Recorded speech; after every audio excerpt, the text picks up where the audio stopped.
Hello everybody, welcome to Joosey's Corner, and today it's going to be a quick little discussion about a video I saw from Figure 4 Wrestling online. And there's something that I feel is a little bit hypocritical about it. So I wanted to take a look at that video and discuss it here today. Alright. Let's put our little screen up here. Okay, here we go. Let's take a look at the video. Check out this free video and make sure you hit like and subscribe. No. Yeah. All right, mailbag at WrestlingObserver.com if you want to send questions. We got time for some here today.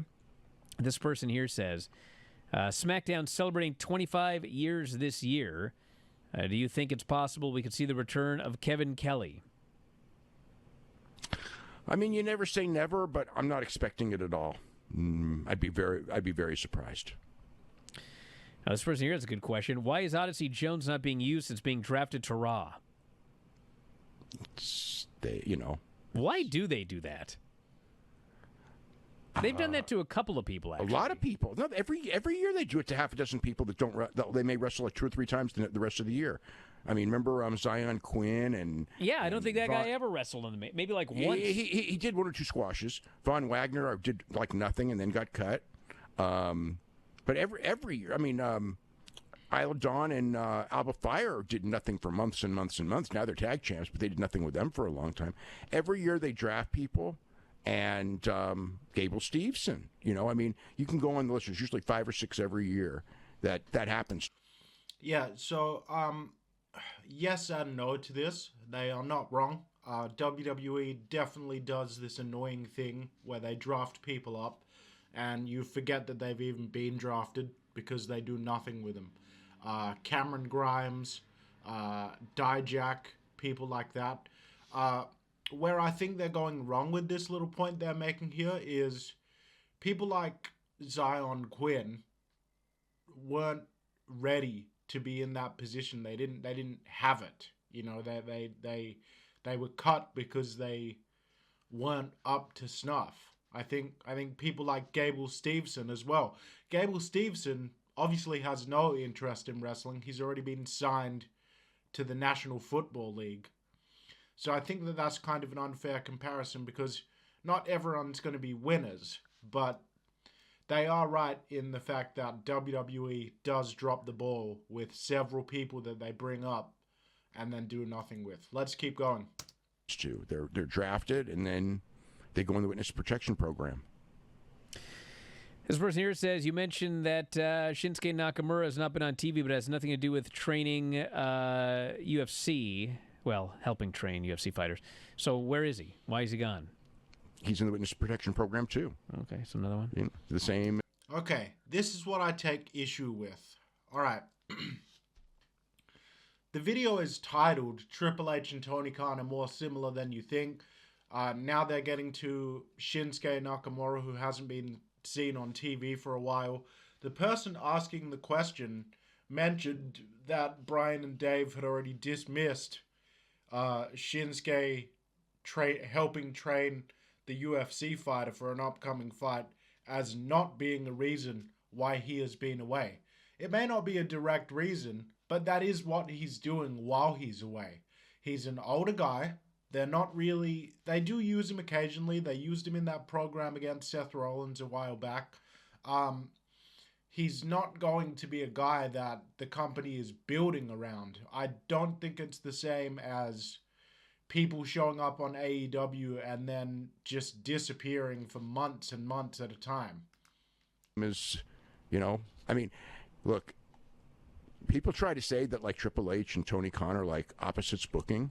They are. They're a lot more similar than people think. Although I will say, I do think that the storylines on tonight's show really wove together well. They were really good. But I'm just saying, like, that happens on, there's people, and sometimes you're just not on TV because they don't got any ideas for you right now. Yeah, that's right. But the difference is there aren't 200 plus people on the WWE roster. And there aren't 150 of those people on WWE's roster that just aren't being used on the show. Like AEW, it seems like Tony is only capable of using around 10 people at a time. And, Nakamura's, I think he's probably fine getting that big paycheck and surfing and doing jiu-jitsu. Yeah. Not a bad life. Not a bad life. This person wants to know what happened to Matt Bentley, cousin of Shawn Michaels, who wrestled in TNA for many years. Remember him? Michael Shane, right? Yeah. I have no idea. Do you ever hear what happened to him? I do not know. It just says retired. Mm-hmm. I just remember he was in TNA for a while, and then, don't know. All right, so it looks like only 2 minutes in. I'll switch back to the other screen here. They've already covered, really, the thing that I most wanted to touch on here today. Shinsuke Nakamura being away and helping somebody prepare for a UFC fight, and Wardlow, Keith Lee, fucking Athena, Thunder Rosa. It just goes on and on. There are so many people. Action Andretti's never there anymore. When was the last time you saw Angelico or Jack Evans or Matt Sydal? And don't tell me that they're in Ring of Honor, because nobody watches Ring of Honor. It's all locked behind a paywall. Yes, there are people away from WWE like Shinsuke Nakamura. Yes, WWE does drop the ball with people that they draft and then do nothing with. It's an entirely different situation at All Elite Wrestling. Tony Khan and Triple H are not similar bookers in any way, because Tony Khan's booking is frenetic. Let's have more. Triple H's booking is less, more, less, more. So it has peaks and valleys, whereas Tony Khan's booking style tends to be, let's try and keep the momentum in perpetual motion, and let's try and keep the stakes at 100% all the time. And that is why, in my opinion, so many people end up getting lost in the shuffle in the AEW roster, because an idea hits in AEW, Tony runs with it, and then he forgets about all these other people that were being used the prior month or the prior 6 weeks. So I think that for Dave Meltzer and Brian Alvarez to so casually sit there with their little microphones talking about, oh, Triple H and Tony Khan, they really aren't that different. They are. The AEW and WWE and the philosophies governing the different products that you see on the programming, they're completely different universes. It's apples and oranges. You might as well be talking about two completely different genres of professional wrestling, because that's essentially what it is. There's a fundamental difference in genre. I don't think that Tony Khan and Triple H are really comparable in any way, whether it be their background, their philosophy on wrestling, their philosophy on business. I think in a lot of ways they are probably diametrically opposed.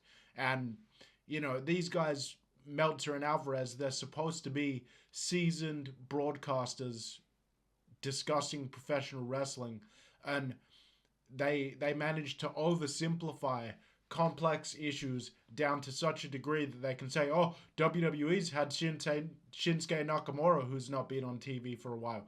AEW always gets shit thrown at them for having multiple people missing off TV at a time. So we better point out that Shinsuke is missing as well, because that means both sides, both companies are equally engaged in the same kind of talent mismanagement.